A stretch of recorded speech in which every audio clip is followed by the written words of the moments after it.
Le monde végétal offre une vaste palette de senteurs. On a des fleurs parfumées, des feuilles aromatiques, des écorces et des résines qui ont des parfums puissants. On a des graines qui sont odorantes, etc. Et l'homme a très vite su utiliser les odeurs qu'offre la nature pour en faire des parfums. Aussi, être agriculteur, c'est également produire, cultiver des plantes aux senteurs remarquables dont on pourra extraire les molécules volatiles et odorantes et par la suite fabriquer des parfums ou des eaux de toilette. Notre continent, le continent africain, recèle d'une multitude de plantes aux odeurs inexplorées.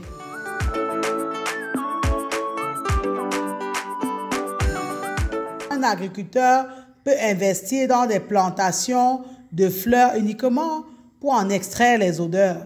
C'est le cas donc de la rose, du mimosa, de l'oranger, de l'ilang-ilang, du clou de girofle. En fait, le clou de girofle au départ est un bouton floral.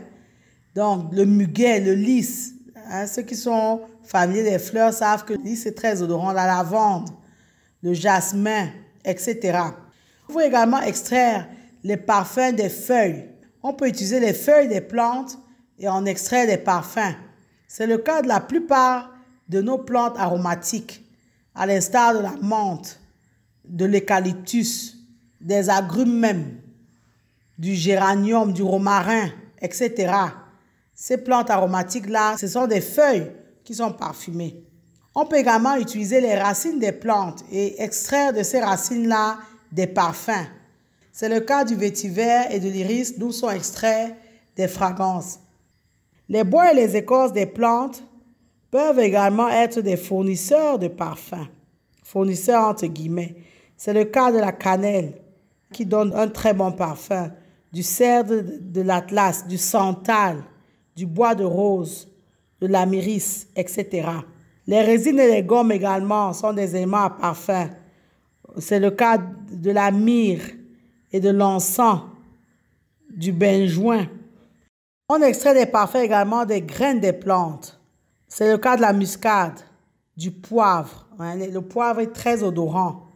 De la fève tonka, du cardamome, etc. Et sachez également que les fruits peuvent être cultivés pour leur parfum. Ça, c'est le cas de tous les agrumes. Tous les agrumes sont très odorants. Le citron, l'orange, etc. Un autre fruit odorant, c'est la vanille. Ça, on fait sur cette chaîne un reportage sur la vanille. Et sachez également que différentes parties d'une plante peuvent donner chacune une essence, une odeur particulière. Par exemple, l'orange amer, les feuilles donnent une odeur, une senteur. Les fruits également donnent une senteur différente et les parties ligneuses également ont une senteur différente. Sachez que plusieurs produits parfumés venant d'Afrique sont depuis des siècles indispensables au travail de création des parfumeurs dans le monde. C'est le cas de la vanille et de l'ilang-ilang qui viennent des Comores, la civette qui est une variété de musc d'Éthiopie, le vétiver qui est cultivé à Madagascar, la myrrhe et l'encens qui proviennent de Somalie, le cèdre de l'Atlas et la fleur d'oranger qui sont les spécialités du Maroc. Sans eux, la plupart des grands parfums dans le monde ne seraient jamais nés.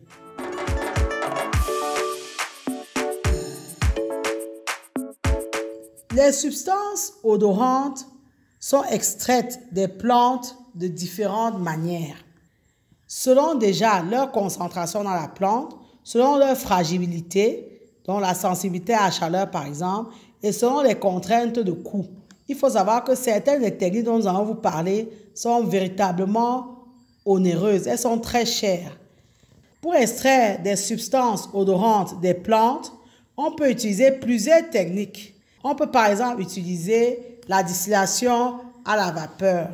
On peut utiliser l'extraction par solvant, l'enfleurage ou alors la macération, l'extraction par CO2 supercritique ou alors l'expression. Nous allons essayer de parler de chacune de ces méthodes.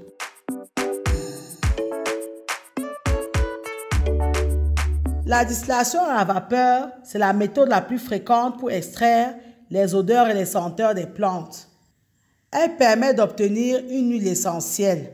Le procédé consiste à faire traverser par de la vapeur d'eau une cuve remplie de plantes aromatiques, de fleurs, de semences, de bois, etc.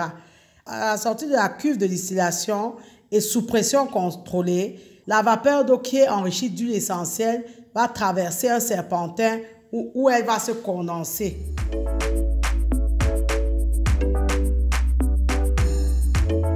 L'extraction par solvant est un des procédés d'extraction utilisés en parfumerie. Il consiste à dissoudre le parfum de la plante dans un solvant qu'on fera ensuite évaporer. C'est pourquoi on parle d'ailleurs très souvent d'extraction par solvant volatile. Cette méthode permet d'obtenir des produits très nobles et très riches. Au départ, il faut savoir que le solvant qui était le plus utilisé, c'était l'éther. Mais c'est un produit coûteux et très fortement inflammable. Actuellement, l'éther a été remplacé par l'éthanol ou alors l'hexane.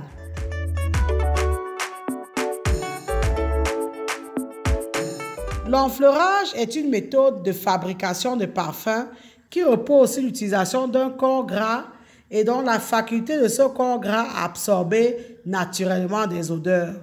Il faut savoir qu'il existe deux sortes d'enfleurage. L'enfleurage à chaud, qui est également appelé macération. Ici, la technique consiste à faire infuser des fleurs ou d'autres parties des plantes dans un corps gras préalablement chauffé. Les fleurs qui sont déposées dans ce mélange sont alors régulièrement remplacées jusqu'à ce que la graisse soit absolument saturée de parfum. La pâte obtenue est appelée pommade. Sinon, on a également une deuxième méthode d'enfleurage, c'est l'enfleurage à froid. L'enfleurage à froid consiste à étaler de la graisse sur les parois d'un châssis en verre avant de la recouvrir de fleurs. Donc, les fleurs sont renouvelées jusqu'à ce que la graisse soit parfaitement imprégnée de leur parfum. Ce procédé peut durer jusqu'à 3 mois. Et sachez qu'un seul kilo de graisse peut absorber jusqu'à 3 kg de parfum issus des plantes. Une fois la pommade obtenue, le procédé est le même qu'il s'agisse d'enfleurage à froid ou alors d'enfleurage à chaud, dont la pommade est fondue doucement avant d'être décantée par un traitement éthylique. Ainsi, sous l'action de la chaleur et d'une batteuse, les molécules odorantes sont donc dissoutes dans l'alcool. Le mélange est alors refroidi et la graisse filtrée. Et l'alcool également est éliminé par distillation sous vide. Ça fait qu'à la fin, il ne subsiste que le cœur du parfum. Et ceux qui sont familiers de la parfumerie savent ce que c'est que l'absolu. Donc, le cœur de ce parfum-là, cet absolu-là, c'est ce qui va rester. Et ce produit coûte extrêmement cher.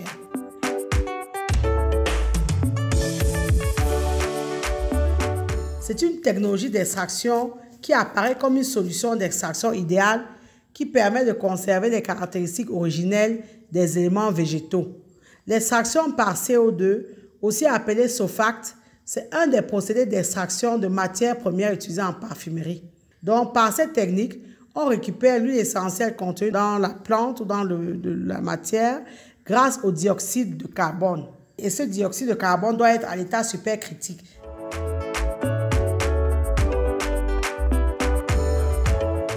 L'expression est une méthode d'extraction de parfum ou d'odeur ou de senteur qui est réservée aux agrumes. L'expression est donc une méthode d'extraction des parfums qui est uniquement utilisée avec les agrumes. Vous pouvez avoir l'expression à froid ou alors la pression à froid qui permet de récupérer les huiles essentielles qui se retrouvent dans les zestes des agrumes. L'écorce du fruit, dans ce cas-là, est séparée du fruit et est percée de petits trous pour ensuite être pressée mécaniquement. Donc, par ce procédé, on aura un mélange d'huile odorante et d'eau. Et la filtration de cet extrait permet de séparer les parties aqueuses des huiles essentielles. Pour vous donner donc un ordre d'idée, il faut savoir qu'il vous faut environ 1500 citrons pour obtenir 1 kg d'essence de citron. Donc, comme vous pouvez le constater, être parfumeur ou investir dans le business des odeurs ou des senteurs ne peut pas s'improviser. La clé d'entrée qui vous ouvrira les portes de réussite dans un tel business, c'est une formation en béton. Mais retenez que l'industrie des senteurs est un secteur en croissance dans le monde. Si vous vous y lancez, vous pouvez avoir comme clients les parfumeries, la cosmétique, l'aromathérapie et même l'alimentaire. Nous espérons vous avoir donné envie d'explorer le business des senteurs, d'explorer l'industrie des odeurs, l'industrie des senteurs. Tout commence par la culture donc de ces plantes-là et ensuite par leur transformation effectivement en substances odorantes. N'hésitez pas à liker, commenter et partager cette vidéo. Si vous pensez qu'elle vous a été utile et qu'elle peut être utile à quelqu'un d'autre, abonnez-vous à AgriTV Web et activez la cloche de notification pour ne pas manquer nos prochaines publications. Et rappelez-vous toujours et toujours que savoir est le point de départ, mais c'est agir qui fait et fera toujours toute la différence. Maintenant que vous savez, place à l'action. Vous êtes porteur d'un grand projet dans le domaine de l'élevage porcin, à savoir créer une ferme moderne et industrielle. Vous souhaitez faire l'élevage moderne et industriel de porcs et n'en avez ni l'expérience ni les compétences. Vous élevez déjà les porcs de façon artisanale sans jamais avoir été formé et vous êtes conscient de vos lacunes et manquements et souhaitez évoluer et vous professionnaliser. Vous souhaitez être employé dans une ferme industrielle et moderne comme gérant ou chef d'exploitation.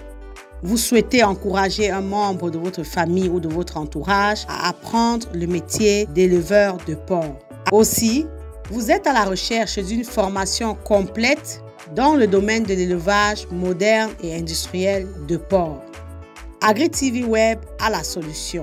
Nous vous proposons une formation complète en ligne en 8 modules qui est intitulée « Réussir votre élevage porcin en Afrique ».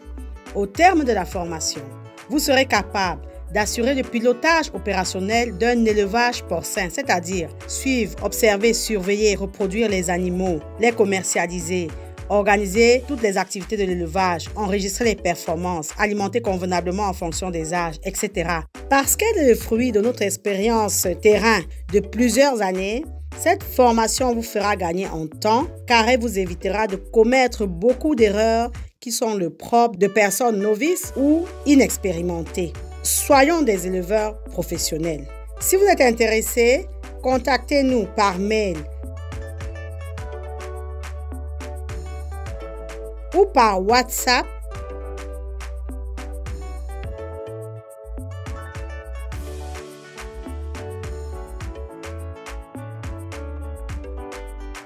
Ne l'oubliez jamais, savoir est le point de départ, mais c'est agir qui fait et fera toujours toute la différence.